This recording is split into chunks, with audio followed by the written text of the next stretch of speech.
안녕하세요. 엔지니어 TV입니다. K배터리가 가야 할 길에 대해서 언급을 하려고 하는데요. 최근에 IRA 문제도 있고 중국 배터리의 침투율이 계속 높아지는 문제, 어쨌든 중국 LFP 배터리도 이겨야 되고요. 이기기 위해서 어떤 기술이 적용되어야 되느냐, 이런 부분에 대해서 이전에 기술별로 다루었지만 전체적으로 다시 앞으로 일어나야 될 일에 대해서 정리를 한번 해보겠습니다. 같이 보시죠.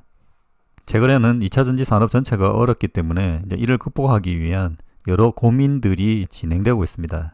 중국도 사실 마찬가지인데요. 좀 특이했던 뉴스를 하나 가져왔습니다. 중국이 해외로 수출하는 배터리에 대한 세금 환급이 있다고 합니다. 기존 13%였는데 향후 9%로 축소할 예정이라고 합니다. 중국은 올해 9월까지 436억 달러 상당의 배터리를 수출했다고 합니다. 여기에서 환급률이 4% 감소할 경우 2조 4,300억 원이 줄어든다고 합니다. 대충 계산해봐도 중국에서 연간 배터리를 수출함에 따라서 10조 가까이 세금 환급이 이루어진다는 거죠. 지금 한국 배터리 산업의 영업이익 규모로 봐서도 중국의 세금 환급 규모가 더 크다는 겁니다. 이 내용에 대해서 중국이 받는 보조금은 어느 정도인지 여러 의견들이 있는데, 생산 보조금, 앞부분 수출 보조금, 철강, 특히 전기 가격, 거의 공짜라고도 하는데요. 이렇게 되니 한국 업체들이 가격 경쟁을 할 수가 없는 구조입니다. 결국 미국, 유럽처럼 관세 100%가 필요하게 되는 거죠. 그리고 에코프로, 에코프렌들리 이동체 고문 모두 발언 중에 중국이 대부분 점유하고 있는 재련 관련된 이야기가 나옵니다. 배터리의 50% 정도 원가를 차지하는 양극재 경우, 한국 경우에는 삼원계 니켈계 양극재죠. 당연히 니켈을 다량으로 써야 하는데요.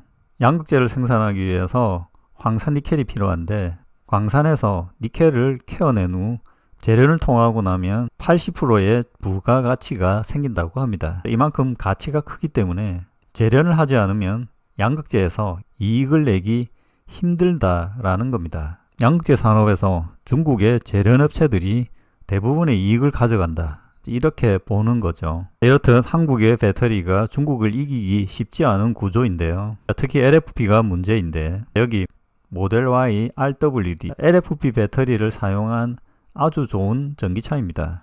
이 전기차가 다 좋은데 주행거리가 350밖에 안 되는 겁니다. 도시 시내에서만 다닌다면 전혀 문제가 없습니다. 하지만 조금만 장거리를 가게 되면 문제가 발생하게 됩니다. 현재 한국에서 충전 인프라가 좋지도 않으며 향후에 좋아진다 하더라도 자주 충전하는 문제가 발생하게 됩니다. 사실 이 모델은 차량의 크기, 무게에 비해 배터리 용량이 작습니다. 그리고 전기차는 차량의 무게, 배터리의 무게, 타이어 등 더 가벼워져야 되는 기술 방향이 있습니다. 자동차도 기본적으로 그런 방향으로 가니 전기차도 마찬가지일 겁니다.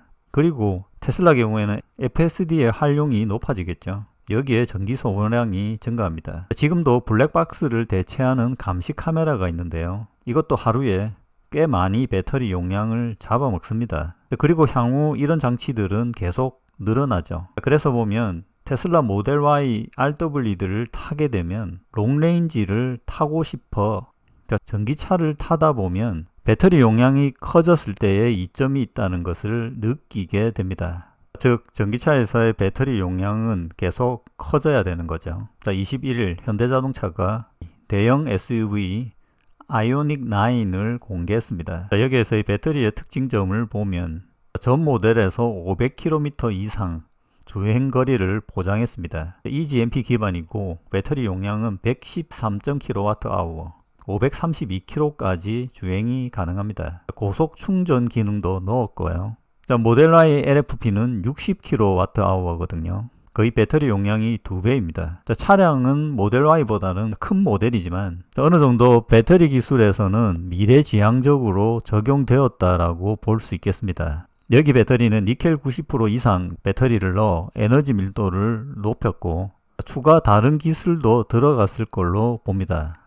앞부분에 언급한 것처럼 이런 관점에서의 LFP와 NCM의 비교 상황들을 검토한 논문들이 꽤 나옵니다. 그래서 여러 가지 관점에서 LFP보다 NCM이 유리한 조건이 있습니다. 여기 논문에서는 전기차 무게와 주행거리의 관계를 분석했습니다. 결국 중량 페널티인데요. LFP 배터리가 너무 무겁다는 겁니다. 기본적으로 전기차가 무겁고 LFP를 적용하면 더 무거워지는데 이 전기차 무게에 대한 페널티를 줘야 된다고 보는 거죠. 어떻게 보면 내연차와 비슷하게 만들어줘야 된다는 겁니다. 여기에서는 리니어 선형 페널티 이렇게 되어 있는데요. 선형 중량 페널티를 부과하면 406마일, 653km 주행거리를 하는 배터리 팩에서 NCM 비용이 더 유리해진다는 건데 좀 더 과학하게 하면 600km까지 내려갑니다. 600km 정도면 지금의 전기차 주행거리로 보면 LFP를 사용해도 될 것 같이 보이는데요. 실제 그렇지는 않습니다. LFP만을 적용해서 600km를 가게 되면 전기차 무게가 훨씬 더 높아지기 때문에 현실적으로는 차량의 크기 등이 적용되기 때문에 무게 페널티가 더 엄격해지기 때문에 차량의 주행거리는 더 줄어들게 됩니다. 앞부분 아이오닉 9의 사례로 보면 현재 주행거리가 532km인데요. 여기에 추가에 더 기술이 들어간다면 600km를 넘길 수 있다라고 봅니다. 아직 기술이 완성되지는 않았다고 보는데요. 그래서 차세대 기술이 필요합니다. 여기 언급된 미드니켈, 하이니켈, 리튬 설퍼 정도는 곧 적용이 가능한 그런 정도의 기술입니다. 일단은 니켈 90%가 들어갔죠. 미드니켈 기술은 비용을 낮추게 됩니다. 리튬 설퍼 같은 경우에는 훨씬 가볍죠. 요거는 조금 더 시간이 필요할 것 같은데요. 제가 지금 생각하는 이런 류의 고민들은 테슬라 4종 배터리에서도 드러난 내용입니다. 이거 이제 몇 번 설명을 드렸었죠. 여기에서 핵심은 비용은 건식 양극이고 주행거리는 실리콘 음극재입니다. 순수 실리콘도 있지만 실리콘과 흑연이 복합화된 이런 음극재가 최근에 많이 나오고 있습니다. 이 부분을 통해서 에너지 밀도를 더 높일 수 있게 되죠. 이 요소 기술에 대해서는 이전에 많이 다루었고 향후에도 좀 더 개선된 기술들에 대해서도 다룰 겁니다. 그리고 오늘 중요한 뉴스가 하나 나왔는데 배터리의 가치, 비용적인 측면에서 폐배터리의 가치를 최초 배터리에 반영해야 된다라고 봅니다. 아직 한국 경우에는 폐배터리를 재활용하기 위한 분쇄하고 나면 블랙 파우더, 블랙 매스가 나오는데요. 이것을 폐기물이 아닌 원료 제품으로 분류해달라고 했고 이렇게 해야지 재활용이 쉽다고 합니다. 그래서 폐배터리를 블랙 파우더를 원료 제품으로 분류를 하기로 했다고 합니다. LFP도 리사이클링이 가능합니다. 최초에 하는 스클랩은 LFP나 NCM이나 동일하고요. 블랙매스의 가치가 중요한데 현재 중국에서의 블랙매스 가치의 차이는 LFP 대비 NCM의 가치 차이는 17배에 달합니다. 이 부분은 나중에 한번 다룰 예정인데요. 그만큼 NCM 폐배터리의 가치가 있으니 전기차 최초 구매 시 폐배터리 가치를 인정받아야 된다고 봅니다. 이렇게 되면 NCM 배터리의 가격은 더 낮출 수가 있게 됩니다. 이건 나중에 한번 다루도록 하겠습니다. 오늘 여기까지 마치겠습니다.